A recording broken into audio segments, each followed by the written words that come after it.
North right clamp, south fox, H top pass 38, top gun BXP sweat. Let's go. First punt today. And it's a big one. Wow!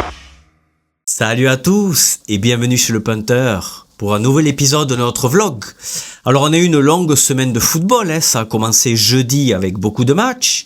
Ça a continué vendredi et hier, hier dimanche, c'est-à-dire que Thanksgiving et Black Friday oblige, la NFL nous a gâtés cette semaine. Donc on va parler de plusieurs matchs à travers nos analyses habituelles, sans oublier la NCAA, le football universitaire, où la saison régulière vient de se terminer samedi. Et on connaît les finalistes des différentes conférences. Donc ne perdons pas de temps. Ready, set, hut.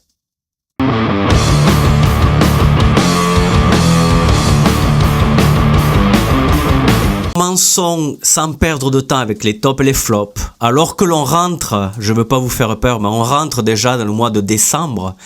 C'est-à-dire c'est le dernier mois où on aura du football tous les week-ends.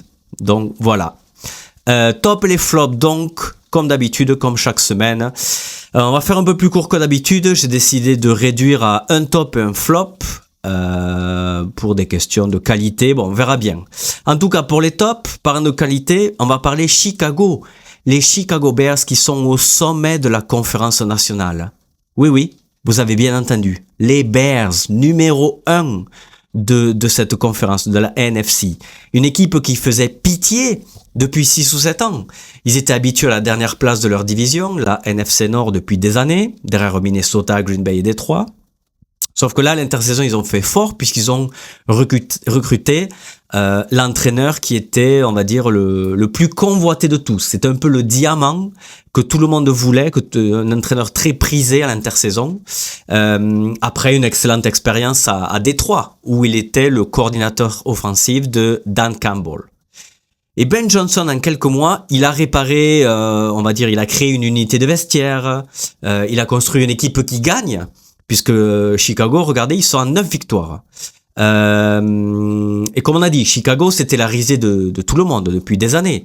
Mais en pré-saison aussi, il y avait des échos comme quoi Johnson, il annulait des entraînements, ou il mettait fin à des entraînements, car en fait, en attaque, il réussissait même pas à réussir des snaps. C'est vous dire. Mais bon, depuis, beaucoup d'eau a coulé sous les ponts. Les Bears, c'est vrai que bon, ils ont eu la chance, on va dire entre guillemets, après leur saison dernière horrible, ils ont hérité d'un calendrier beaucoup plus clément cette année. Et certaines victoires qu'ils ont obtenues, c'est vrai qu'ils étaient un peu tirés par les cheveux. Et on pense à Las Vegas où ils gagnent sur un field goal bloqué. À Minnesota il y a 15 jours grâce à un field goal dans toute fin de match. Contre les New York Giants aussi. Ils perdaient de je sais pas combien de points à 4 minutes de la fin. Ou encore à Washington ou contre Pittsburgh. Donc voilà. Mais bon, ces victoires, elles peuvent être discutées, tirées par les cheveux, mais ça compte quand même. C'est des victoires quand même. Sauf que là, vendredi contre Philadelphie, ils nous ont fait leur meilleur match de la saison, le meilleur match de l'ère Ben Johnson. Et c'est sans doute leur match référence. Comme d'habitude, ils ont eu un jeu au sol très performant avec DeAndre Swift et surtout une ligne offensive excellente. La ligne offensive intérieure, c'est là où ils ont mis ils ont beaucoup recruté à l'intersaison.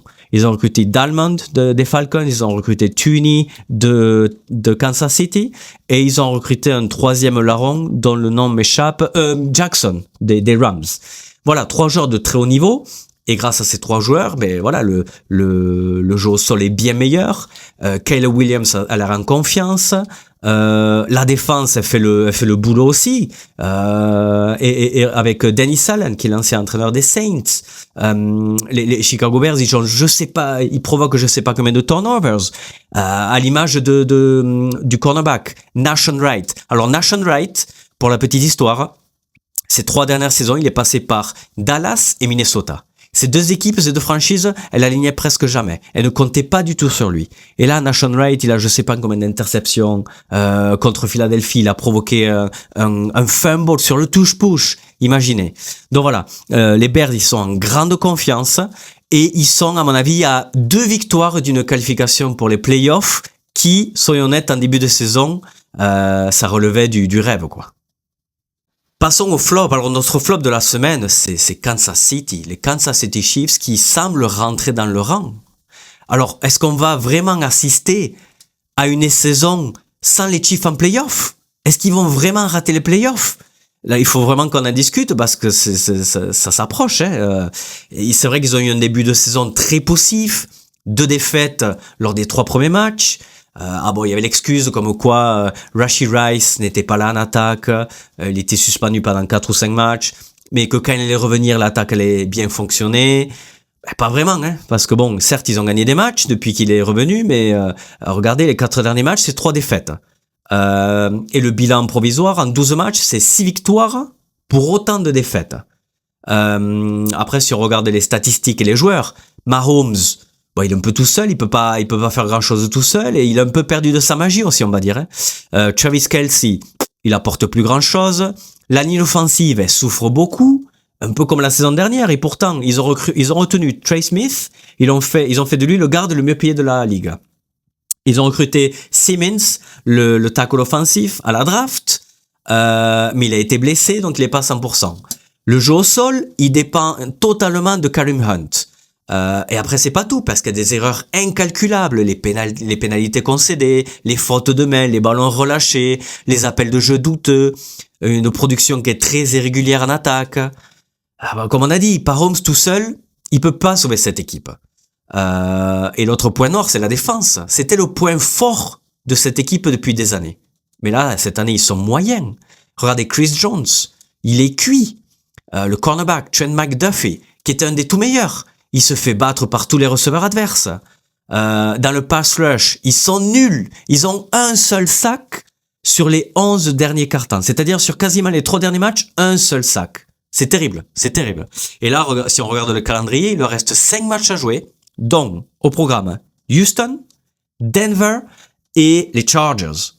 Les Chiefs, ils ont pas droit à l'erreur, sachant que la division elle est perdue, ils sont loin derrière les Broncos, donc le seul espoir pour eux de se qualifier, c'est d'être parmi les 7 autres meilleures équipes, quoi.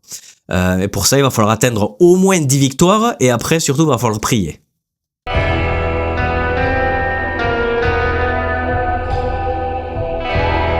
Notre affiche de la semaine, c'était le match qu'on a suivi jeudi soir, jeudi de Thanksgiving. C'était l'affiche entre Dallas et Kansas City.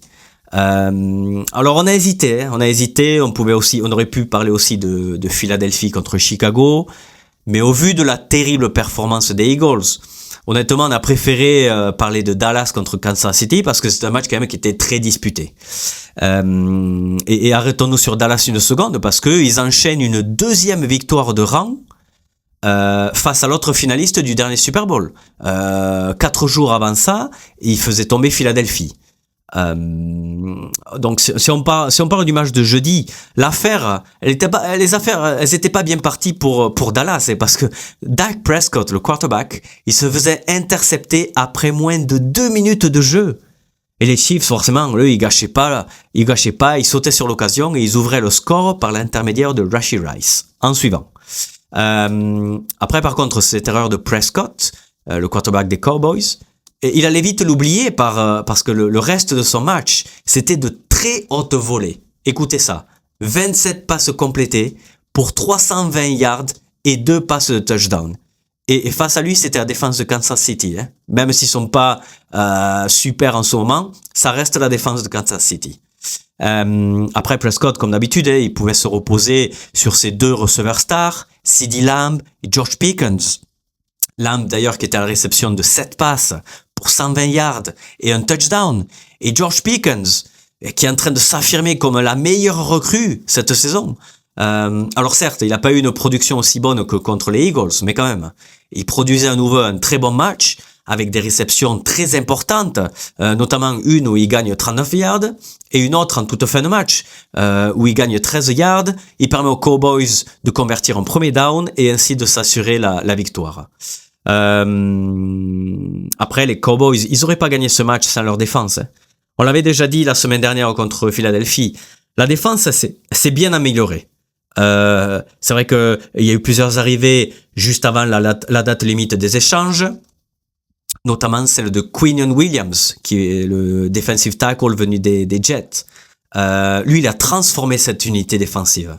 Williams, à lui tout seul, c'est 6 pressions sur Mahomes. 6.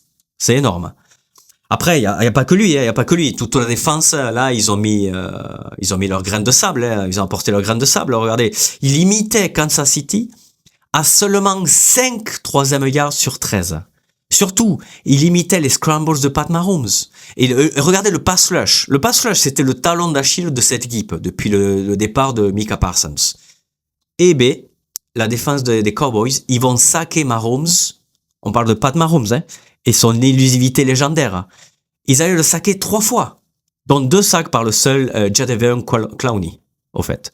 Mais voilà, donc en gros, une superbe prestation de Dallas qui enchaîne les grosses performances et qui enchaîne les affiches, parce que là, ils vont devoir se frotter à un autre gros morceau ce jeudi soir, que sont les Detroit Lions.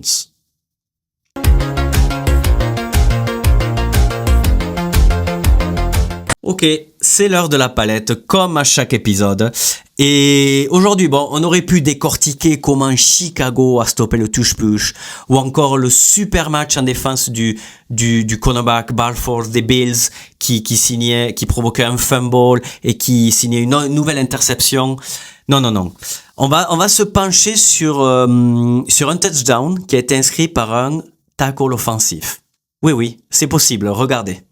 Alors, on va se pencher sur le touchdown de Tristan Wirfs, le tackle offensif des Buccaneers, des Tampa Bay Buccaneers. Et pourquoi ce touchdown? Parce que, comme on a dit, Wirfs, c'est un tackle offensif et ça n'arrive pas souvent qu'un joueur de la ligne offensive ne marque des touchdowns. Donc, regardons comme d'habitude d'abord la formation offensive. Donc, vous voyez... On va commencer un peu différemment, on va commencer à notre droite, donc dans l'arrière-champ. On a le coureur. Ensuite, vous voyez à la ligne de scrimmage, là, il y a beaucoup de monde. Sous la ligne de scrimmage, il y a le numéro 2, c'est Egbuka, c'est le receveur. Ensuite, comme on a dit, la ligne offensive, la ligne de scrimmage, il y a beaucoup de monde. On distingue Baker Mayfield, le quarterback, qui est sous le centre, donc. On a les 2 tight ends des 2 côtés de la ligne de scrimmage, en haut et en bas. Même sur les images, vous voyez un des tight ends en fait qui va aller de l'autre côté, à côté de l'autre tight end. D'accord? Donc, si on fait le compte, ça veut dire qu'il y a 6 joueurs. C'est les points violets là. 6 joueurs sur la ligne offensive. Alors. Minimum, la loi dit que en fait il n'y a pas de nombre maximum, d'accord. Il faut même le quarterback, si on veut, on peut le sortir. La règle dit que par contre il doit y avoir un minimum de 5 joueurs, enfin 5 linemen offensifs, d'accord. Ça c'est le minimum. Il faut qu'il y ait 7 joueurs sur la ligne de scrimmage et minimum 5 joueurs de la ligne offensive. Mais c'est le minimum. Ça veut dire que si une équipe veut, elle peut ajouter un joueur de ligne offensive supplémentaire, et ça arrive souvent, notamment dans le jeu au sol. Par contre, un joueur qui est sur la ligne offensive, donc qui fait partie des 5 joueurs de la ligne offensive, n'est pas éligible en tant que receveur. La seule façon d'avoir un lineman offensif éligible, c'est d'en rajouter un autre en fait. Et c'est ce que les Buccaneers font là avec Tristan Wirfs, leur tackle offensif.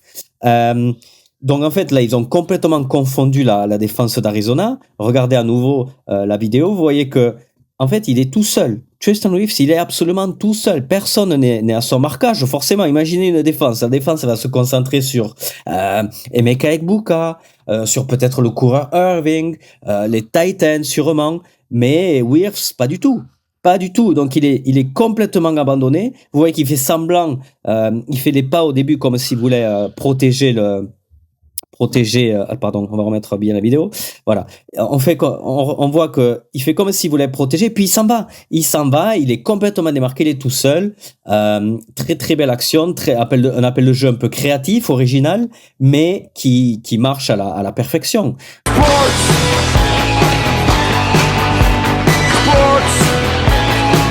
Alors passons au prono. On continue dans le dur, une nouvelle semaine négative avec seulement 2 pronostics corrects sur 5.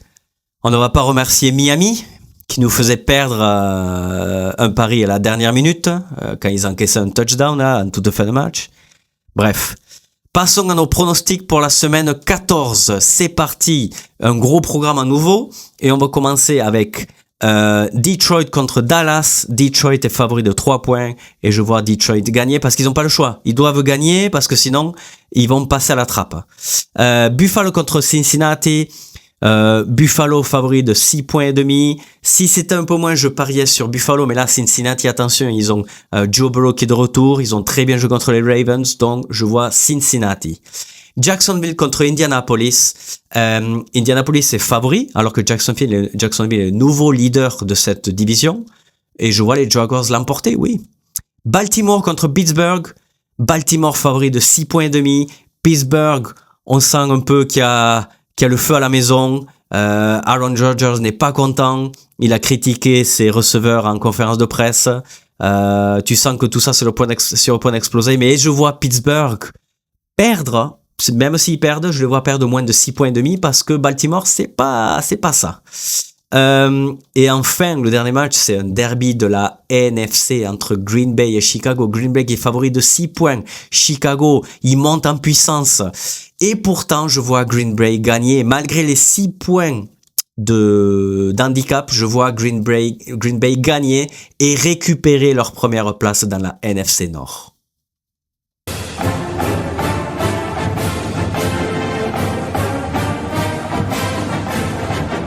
Passons au football universitaire. Bon, on pourrait passer 1 heure. On pourrait passer honnêtement 1 heure à discuter de ce qui s'est passé ce week-end. C'était un énorme week-end. C'était un week-end très important. C'était le dernier de la saison régulière. Avec ce qu'on appelle les rivalry games. C'est-à-dire les rivalités, les derbies. On va parler d'un seul. C'était le plus grand d'entre tous. C'était The Game. On en a parlé la semaine dernière. L'équivalent de Celtic Rangers, River Plate, Boca Juniors, Real Madrid, Barcelona, bref. Michigan qui accueillait Ohio State, son meilleur ennemi. Et Ohio State a enfin réussi à vaincre le signe indien. 6 ans plus tard, plus de 2000 jours plus tard, ils battent enfin les Wolverines de Michigan. Et le suspense, il a duré à peu près 10 minutes. Le temps pour Ohio State de laisser passer la tempête du début du match avec Michigan qui avançait au sol, qui était très physique, qui marquait 2 field goals à la suite. Ils interceptaient une passe du quarterback Buckeye, du quarterback de Ohio State, Julian Sayin. Voilà, c'est à peu près tout. Après ça, les Buckeyes de Ohio State, ils allaient totalement dominer le match. Une maîtrise totale. Julian Sayin, retenez ce nom parce que ce joueur-là, d'ici 2-3 ans, quand il va arriver à NFL, attention. Il dictait le rythme en attaque. Des statistiques impressionnantes. Après, il est bien entouré. Il y a une attaque qui est pétrie de talent. Les receveurs, Jeremiah Smith, qui va être un des plus grands receveurs de l'histoire. Carnell Tate aussi. Et puis la défense, cette défense qui est orchestrée par Matt Patricia, qui est un ancien adjoint de Bill Belichick, quand il était aux New England Patriots. Patricia, il a créé, avec le talent qu'il a à sa disposition, une défense impénétrable qui encaissait moins de 10 points de moyenne cette saison. C'est tout simplement énorme. Ohio State, ils ont tapé un grand coup de poing sur la table ce samedi et ils s'affirment comme le grandissime favori à leur propre succession puisque ce sont les champions nationaux, les champions nationaux en titre. Samedi, ils affronteront en finale de conférence Indiana, les Hoosiers, une autre grosse surprise, une autre équipe invaincue. Mais je vois quand même la marche un peu haute pour Indiana. Là, ça va être très très difficile. Après, je dis pas que c'est impossible, mais ça va être très très difficile pour eux de faire tomber Ohio State. Parlons justement des finales de conférence. On va avoir un autre le rematch entre Alabama et Georgia. Et en fait, ces deux équipes, ils ont profité de la chute de Texas A&M lors du derby contre Texas. Et du coup, ils sont qualifiés pour la finale. Il faut savoir que il y a un mois de cela, lorsqu'ils s'affrontaient dans l'état de Georgia, c'était Alabama qui s'imposait là-bas. Donc, est-ce que Georgia va prendre sa revanche? Oui, non? Nous verrons bien. Dans le Big 12, sans surprise, Texas Tech contre BYU. Texas Tech, grandissime favori. La ACC, la Atlantic Coast Conference. Alors là, attention, hein, parce que la finale que personne n'a vu venir, c'est être Virginia contre Duke. Oui, Duke. Duke, qui est très connu comme North Carolina pour son équipe de basketball, mais ils ont aussi une équipe de foot. Pas la meilleure, mais bon, compte tenu de leur goal average et de comment fonctionne la ligue et les conférences, ils se sont qualifiés pour la finale de conférence, profitant de la défaite de SMU et de Pittsburgh.